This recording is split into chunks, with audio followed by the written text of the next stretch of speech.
I'm so excited for this video today. My hair, just a warning, is a little crazy. I had to get it trimmed, and usually I blow dry it. Right now it's natural and it's just kind of all over the place because you had to wet it. On top of that too, new camera angle. I wanted to bring you guys a little bit more closer. I felt like my past videos you were kind of far away, so I hope this looks a lot better. So today I want to talk about what is feminine energy. I know my channel is all about tapping into your divine feminine, learning about feminine energy, but it seems like whenever you look it up, it's just kind of like, oh, to unleash it, you have to practice inner work, you need to heal. Yes, we can like follow these guidelines to tap into our feminine energy, but no one's really asking like, okay, but what is it?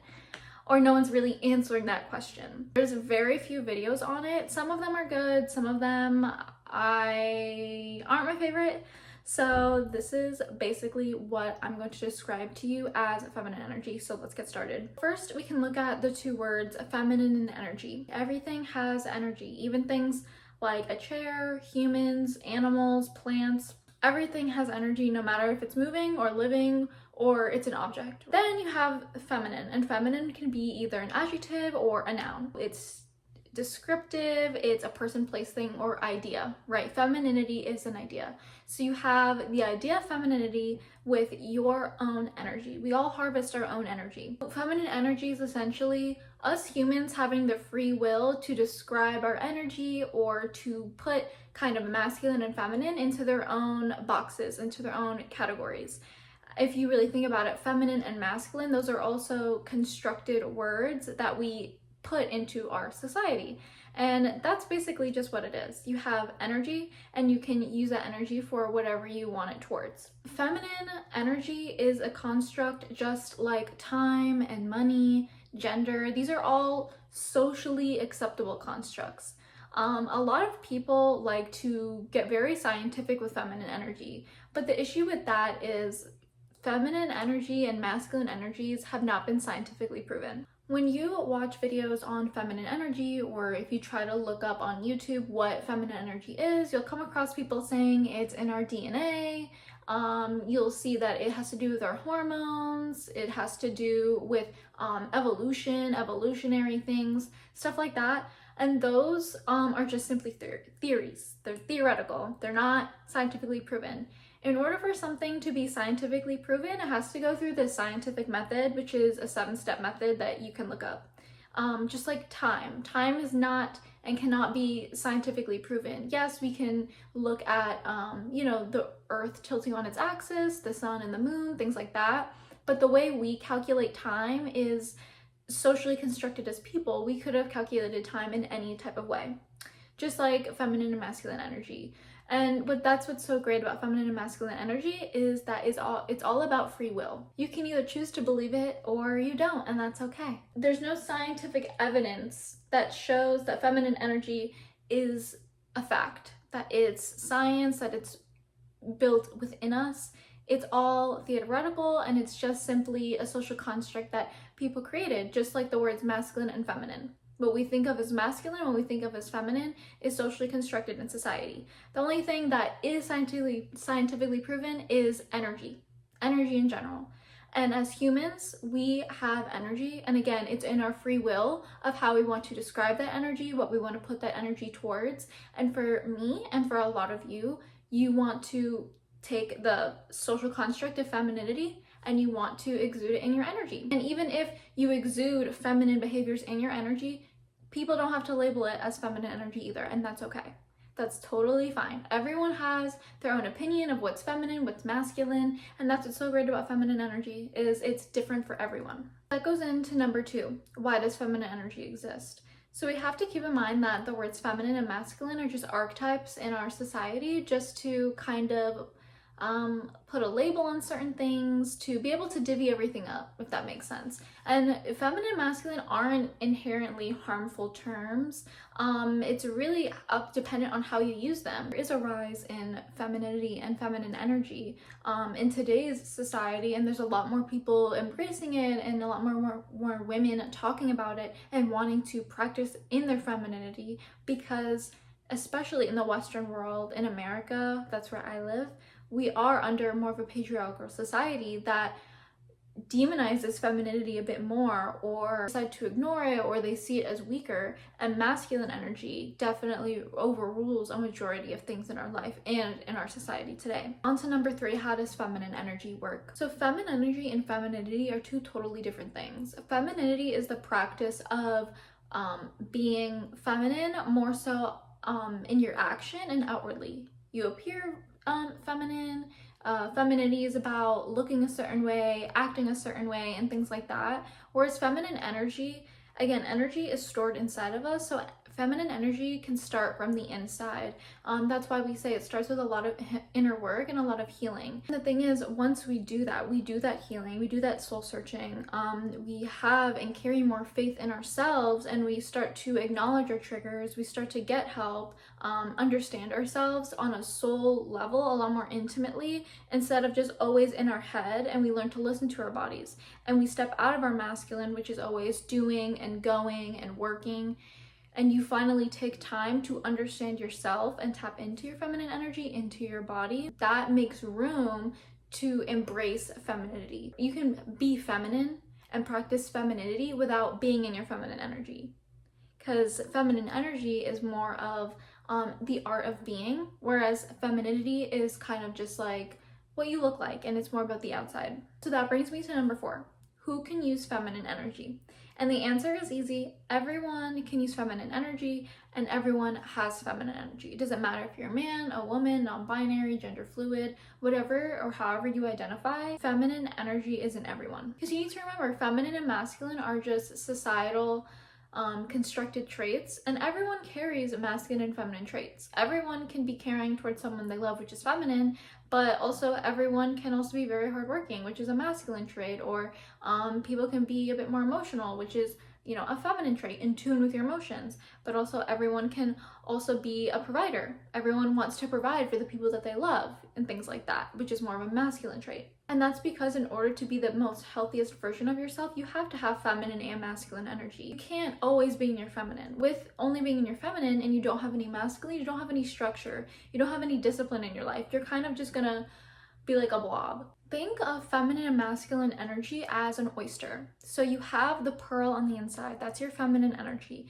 The sacredness, the shiny, beautiful pearl that everyone wants, that you kind of want to keep, that the oyster kind of wants to keep to itself, right? Like that, it made it all by itself. It worked really hard to harvest that pearl. And then the masculine energy would be the outside of the oyster, the actual shell of the oyster, to protect that pearl. Masculine energy is there to protect you. It's there as a shell. It's there to give you that structure.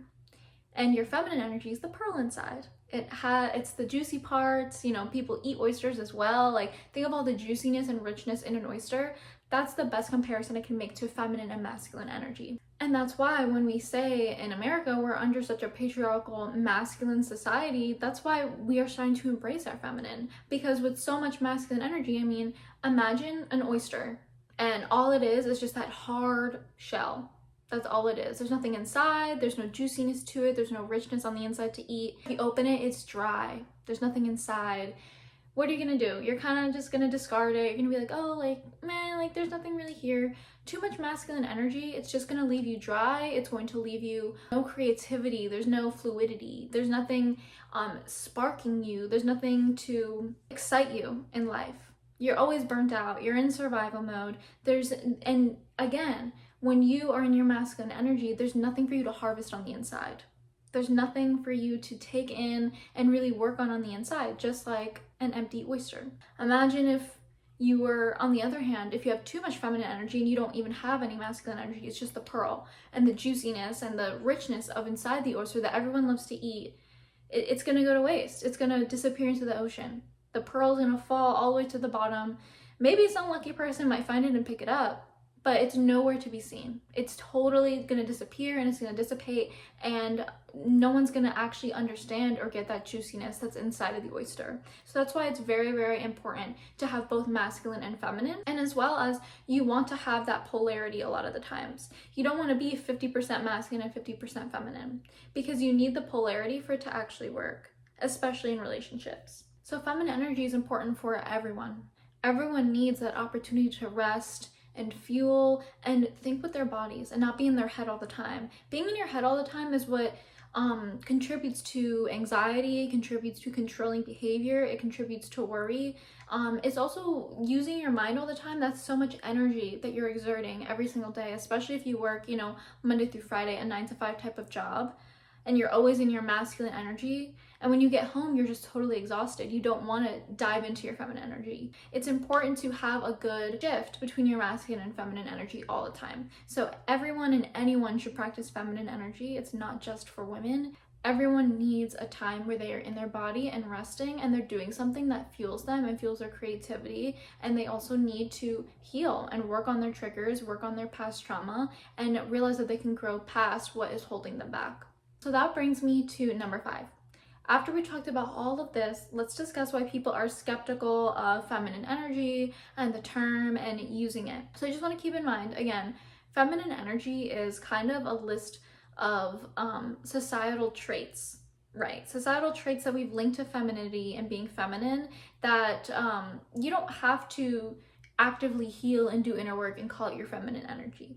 Anyone can do those things, and it's simply just a way for us to package it and kind of discuss it. Instead of saying, oh, I do this and I do that and I do that and I do that, you can take all of these traits and just box them into feminine energy, and everyone will know what you're talking about, if that makes sense. But if you want to do inner work and you want to heal your traumas, even though I believe that is a feminine energy trait, that doesn't mean that it's that for you. So let's just get that out there. But a lot of people have been skeptical of feminine energy because they call it the patriarchy repackaged. And that could be the furthest thing from the truth. The patriarchy has to do with masculine energy. It has to all about money, all about working hard, the 40-hour work week, all of those things. That is the patriarchy, and that's masculine energy. What we want to do with our feminine energy is embrace femininity, because as women, we have climbed and worked so hard to match men and be able to, you know, work on our own, do our own thing, run our own businesses and things like that. And we are always heavily inner masculine, but no one's telling us or teaching us that being in your feminine is okay, because being in your feminine in today's society is seen as weak. Your emotional jobs that include creativity, like artists and musicians and things that exude femininity, those are low-paying jobs. Same with childcare. People see childcare and teachers and things like that also make lower-paying jobs because they are predominantly done by women. Because it's a feminine type of job to be around children, to take care of the child, to teach them. So what we're actually doing is the opposite of feeding into the patriarchy. We want to dismantle altogether masculine energy being at the forefront and embracing a balance and embracing that feminine and masculine behaviors can be just as important in today's society. A lot of people see feminine energy as the trad wife or the traditional wife that stays home, you know, doesn't get further education, doesn't work, has no financial literacy, is just a stay-at-home mom who cooks and cleans all day. And for some women, that's their feminine energy, and that's okay. And that's fine. But that isn't just what feminine energy is. There isn't one look for feminine energy, like I said before. Feminine energy can be a woman in combat boots, head to toe in tattoos, or it could be a barefoot woman. Women with no kids who don't want to get married, who don't want to have kids, can practice and be in their feminine energy. And women who want that traditional lifestyle are in their feminine energy too. So there's a big misconception about what feminine energy really is and what it's trying to aim towards. We are trying to embrace our femininity again, because we live in a society where masculinity and the patriarchy rule. That kind of linked into my last part of this video, number 6, how is it helpful today? Like I said before, feminine energy is helpful in today's society because as women, we can embrace our flow. We can lead with our bodies. We can, you know, shed light on creative types of jobs. Like I said before, dancers, the arts, theatrics, entertainment, acting, movies, things that are of artistry that are usually seen as female jobs or things like that. Maybe nursing as well is seen as more of a womanly job, that those are just as important as being a CEO, as working in a cubicle or a desk job. And what's great about feminine energy as well is that as more and more women start to learn it, the more self-aware they become, and we begin to leave our ego behind and we level up into higher consciousness. Higher consciousness is when you heal from your triggers, you don't rule by taking everything personally, you don't rule from the ego, and you finally learn to understand why you are the way that you are, usually from childhood trauma, why certain things trigger you. You understand how to get to the root of it, and then you're able to grow from there. And this leads to breaking generational curses, leaving toxic patterns. And embracing your feminine energy can lead you to have healthy relationships in the long run. Allow your kids to develop healthier relationships with you as a parent, and also guide them into how to form relationships with friends and partners and how to navigate family situations and things like that. Feminine energy can also help us build up our confidence. A lot of times people root their confidence in materialistic things, which is a very masculine trait. They root it in the job that they have, the money they make, the materials, the car, the high-end makeup, things like that they own. Whereas feminine energy, you feel confident in who you are as a person, in your body, in your being, as you grow and as you change and as you develop into a higher conscious type of person. You're not ruling from your ego anymore. That's a very masculine quality. That's actually a wounded quality, ruling from your ego. But feminine energy allows us to see outside of what we have, practice gratitude, practice appreciation towards others. It's very important to practice and be in our feminine energy. Men need it as well. Everyone wants to feel appreciated. It's important for men to also tap into their feminine energy and work on themselves and understand it's okay to have emotions and to communicate that effectively with your partner. And it's okay to embrace your creative side of you, whether it be dancing or singing or painting. Creative outlets, being nurturing, being emotional is one of the most important things that cultivate human connection. And that's what feminine energy is all about. It's about connection. And that is why feminine energy is so important. This was a bit of a shorter video, but I really hope it answered a lot of your questions. I didn't want to make it too drawn out. It was something that I wanted to get straight to the point and for people to easily consume and sit on so they can understand what feminine energy really is and how we can move forward and continue to discuss it. And of course, feminine energy does not align with everyone, you guys. Of course, on my channel, I'm looking for like-minded women and a community that enjoys feminine energy content and wants to continue on to that path of delving into their femininity and being proud of it and understanding that it is a powerful and good thing to have. And some people, that's not for them, and that's totally fine. So I will see you ladies next week with a brand new video, and I'm so excited to talk to you again. Bye.